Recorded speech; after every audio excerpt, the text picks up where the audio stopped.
Hello students, today in English we will revise Unit 1, 1.4 Have you thought of the verb have, and Lesson 1.5 The necklace. Have you thought of the verb have?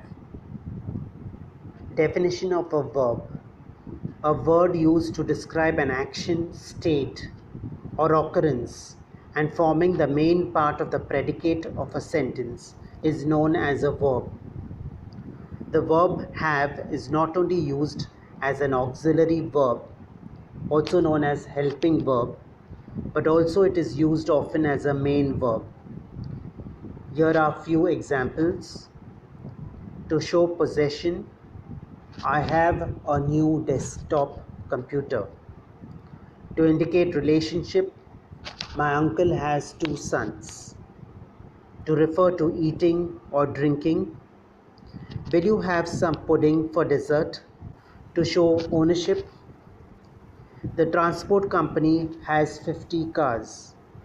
To refer to events, activities, and experiences, I have a staff meeting to attend this evening. To refer to a physical condition, the young boy has high fever. Let us revise Lesson 1.5, The Necklace, written by Guy de Maupassant. The summary of the lesson: the short story The Necklace by Guy de Maupassant takes place in France several hundred years ago. Mathilde Loisel lives in a flat with a husband who works as a clerk for the Minister of Education. Their lives are not luxurious, but they are not poor, merely simple. Mathilde, however, longs to be rich. She envies her friend Jean, who has a large house and lots of jewelry. One day, her husband brings home an invitation to a ball. He thinks his wife will be excited to attend such a fancy party, but instead she is upset.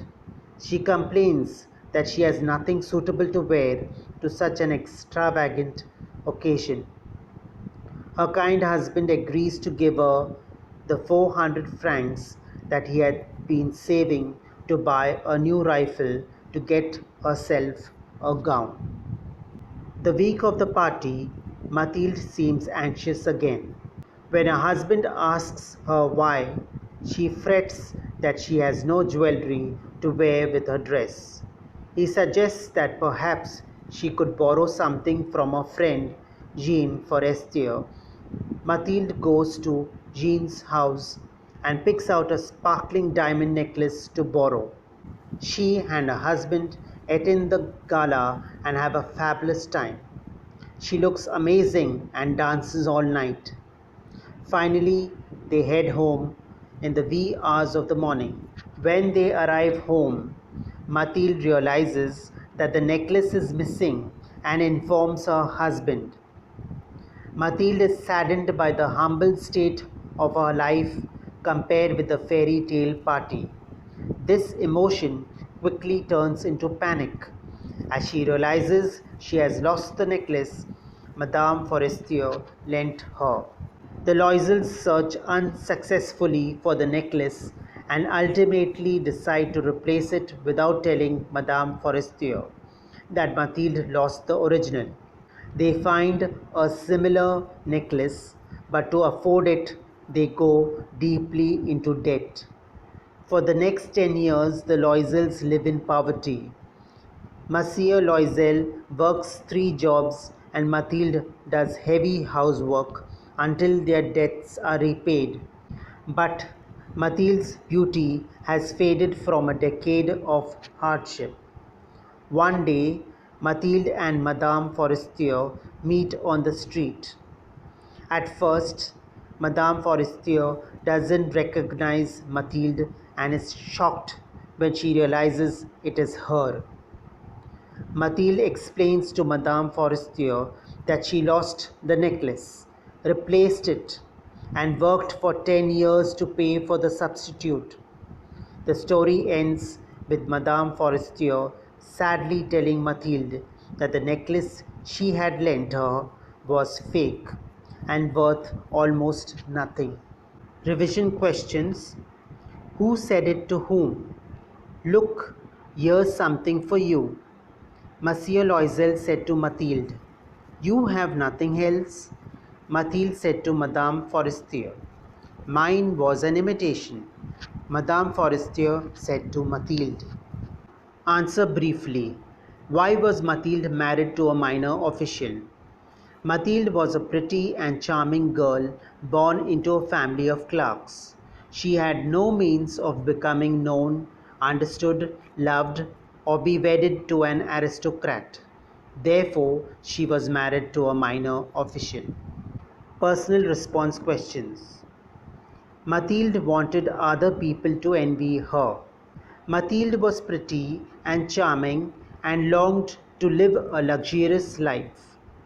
She wanted others to admire her and become envious of her. She should have controlled her feelings.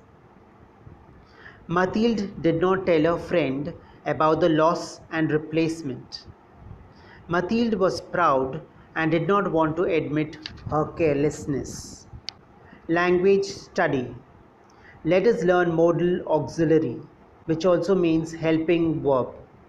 A modal auxiliary helps the main verb to express some meaning like possibility, ability, obligation, compulsion, etc. Some examples: the dreadful debt must be paid. Must is a modal auxiliary which expresses compulsion. Could I use your phone? Could is a modal auxiliary which expresses permission. Some modal auxiliaries are could, can, would, will, must, should, etc. Non-finite verbs. Definition: a non-finite verb does not change its form with a change in the subject or tense. Participles are non-finite verbs. There are two types of participles: present participle and past participle. Present participles end in ing. Present participle does the work of a verb and adjective. Examples: drawing, giving, eating, coming.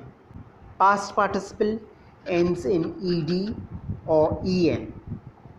Examples: given, eaten, taken. Also, some past participles used with forms of have show complete action. They have come. I have eaten. She has gone.